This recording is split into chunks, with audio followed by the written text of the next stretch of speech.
Hello, എല്ലാവർക്കും സുഖല്ലേ? അപ്പോൾ നമ്മുടെ നാടൻ പലഹാരങ്ങളിൽ വളരെ പ്രിയപ്പെട്ട ഒന്നാണല്ലോ ഇലയട. ഇന്ന് നമുക്ക് വളരെ എളുപ്പത്തിൽ നല്ല രുചികരമായ ഇലയട എങ്ങനെ തയ്യാറാക്കാമെന്ന് നോക്കാം. അപ്പോൾ അതിനായിട്ട് ഞാനിവിടെ വറുത്ത് പൊടിച്ച കുറച്ച് പച്ചരിയും പിന്നെ കുറച്ച് ആട്ടപ്പൊടിയും കൂടി ചേർത്തിട്ടാണ് ഇന്നത്തെ ഇലയട തയ്യാറാക്കുന്നത്. അപ്പോൾ ആദ്യം തന്നെ ആ രണ്ടരിയും കൂടി, അരി പൊടിച്ചതും കൂടി ജസ്റ്റ് ഒന്ന് മിക്സ് ആക്കി വെച്ചു. അതിനുശേഷം അതിലേക്ക് ആവശ്യമായ ഉപ്പും അതിൽ മിക്സ് ചെയ്തതിന് ശേഷം ഇളം ചൂട് വെള്ളം അതിലേക്കൊഴിച്ച് ആവശ്യാനുസരണം ഒഴിച്ച് അതൊന്ന് കുഴച്ച് ഒന്ന് റെസ്റ്റ് ചെയ്യാൻ വേണ്ടി വെച്ചു കേട്ടോ. അതിനുശേഷം ഇതിലേക്ക് ആവശ്യമായ മെയിൻ 2 ഇൻഗ്രീഡിയൻസായ വെല്ലം, ഒരാണി വെല്ലമാണ് ഇതിനെ എടുത്തിരിക്കുന്നത്. ഞാനൊരു 4 അട അത്രയാണ് ഉദ്ദേശിച്ചിരിക്കുന്നത്. അപ്പം അത് നന്നായി ചിരണ്ടി, കട്ടി കുറച്ചാണ് ചിരണ്ടി, ഇങ്ങനെ ഇതുപോലെ ചിരണ്ടി വെച്ചു. അതിനുശേഷം അരമുറി തേങ്ങ എടുത്ത് ഇതിലേക്ക് അതിന്ന് കുറച്ച് മാത്രമേ എടുത്തുള്ളൂ കേട്ടോ. കാരണം ഓവർ തേങ്ങ ആയാൽ അതിങ്ങനെ മധുരം പുറകിൽ നിൽക്കുമല്ലോ. അതുകൊണ്ടൊരു ബാലൻസ് ചെയ്യാൻ വേണ്ടി ഈക്വലാക്കി അത് രണ്ടും കൂടി വെല്ലവും പിന്നെ തേങ്ങയും കൂടി ഒന്ന് മിക്സ് ചെയ്ത് മാറ്റി വെച്ചു. അതിനുശേഷം ഇഡ്ഡലിപ്പാത്രം നല്ലവണ്ണം കഴുകി വൃത്തിയാക്കി അതിലേക്ക് ആവശ്യത്തിന് വെള്ളം പാർന്ന് അതൊന്ന് തിളപ്പിക്കാൻ വെച്ചു കേട്ടോ. അപ്പം വെള്ളം തിളച്ചതിലേക്കാണ് ഇത് നമ്മൾ അട തയ്യാറാക്കി വെക്കുന്നത്. അപ്പം നമുക്ക് വേഗം തന്നെ അത് ആയി കിട്ടുമല്ലോ, വെന്ത് കിട്ടുമല്ലോ.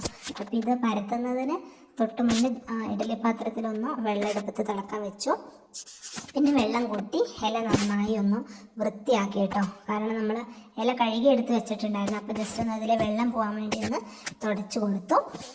ശേഷം കുറച്ച് വെളിച്ചെണ്ണ എടുത്തു കേട്ടോ ഞാനിവിടെ. കാരണം എന്ന് വെച്ചാൽ ഇതിങ്ങനെ നമ്മുടെ ഈ കുഴച്ച് വെച്ച മാവ് കയ്യിൽ പറ്റി പിടിക്കത്തില്ലേ, അപ്പോൾ അത് വെട്ടി കിട്ടാൻ വേണ്ടിയിട്ടാണ് ഞാനിങ്ങനെ ചെയ്യുന്നത്. അപ്പോൾ അതിനായിട്ട് കുറച്ച് വെളിച്ചെണ്ണ ഓരോ തവണ മാവ് എടുക്കുമ്പോഴും കുറച്ച് വെളിച്ചെണ്ണ കഴിക്കിങ്ങനെ. അപ്പോൾ ആ പച്ച വെളിച്ചെണ്ണയുടെ ഒരു ടേസ്റ്റും ഈ ഇലയുടെ മണം അതൊക്കെ ആയിട്ട് അട നല്ല ടേസ്റ്റ് ആയിരിക്കും കേട്ടോ. പെട്ടെന്ന് ഇങ്ങനെ പൊളിഞ്ഞു വരും. അതിന് വേണ്ടിയിട്ടാണ് ഞാനിവിടെ കുറച്ച് വെളിച്ചെണ്ണ ഇങ്ങനെ തൊട്ട് കൊടുത്തിരിക്കുന്നത് കേട്ടോ. അപ്പോൾ നമ്മുടെ കയ്യിൽ അത് ഒറ്റപടി പറ്റി പിടിക്കത്തില്ല കേട്ടോ. നിങ്ങളിതൊന്ന് ട്രൈ ചെയ്ത് നോക്കണേ.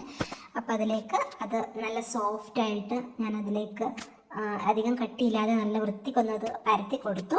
അതിനുശേഷം നേരത്തെ മിക്സ് ചെയ്ത് വെച്ച വെല്ലവും തേങ്ങ കൂടിയുള്ള മിക്സ് ഇതിലേക്ക് ആഡ് ചെയ്തു. സാധാരണ ഇതിൽ കുറച്ച് ഏലക്കാപ്പൊടിയും പിന്നെ കുറച്ച് ജീരകമൊക്കെ ആഡ് ചെയ്യാം കേട്ടോ. അതെന്താ വെച്ചാൽ ഞാനിവിടെ മൂക്ക് അധികം ഇഷ്ടമല്ല, അതുകൊണ്ടാണ് അതൊന്നും ആഡ് ചെയ്യാത്തത്. അങ്ങനെ ഇവിടെ ഞാൻ തയ്യാറാക്കി വെച്ച ഇലയുടെ എല്ലാം ഒന്ന് ആവി പാത്രത്തിലേക്ക് എടുത്ത് വെച്ചു കേട്ടോ. അപ്പോൾ എന്ന് വെച്ചാൽ സൈഡാണ് വെച്ച് കൊടുക്കുന്നത്. കാരണം എന്ന് വെച്ചാൽ ഇത് ആവി നല്ലോണം എല്ലാത്തിനും പിടിക്കാൻ വേണ്ടിയിട്ട് നടുക്കൊരു ഗ്യാപ്പ് വെച്ചിങ്ങനെ സൈഡ് ചരിച്ചിട്ടാണ് ഇലയുടെ വെച്ച് കൊടുക്കുന്നത്.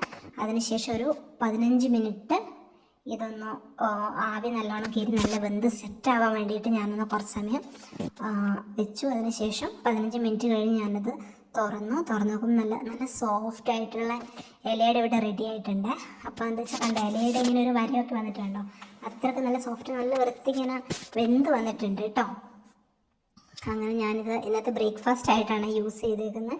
കാരണം ഇന്ന് കുറച്ച് നാളെ സ്കൂളൊക്കെ ഓപ്പൺ ആവുന്നതാണല്ലോ. അപ്പോൾ ഇന്ന് കൂടി ജസ്റ്റ് ഒന്ന് ഉറങ്ങാനൊക്കെ കരുതിയാണ് ലേറ്റായി. അപ്പോൾ എല്ലാവരും ഇതൊന്ന് ട്രൈ ചെയ്ത് നോക്കണം കേട്ടോ. അങ്ങനെ നല്ല ചൂട് കോഫി വെച്ചു. അങ്ങനെ ഇലയുടെ ഇതാണ് ഇന്നത്തെ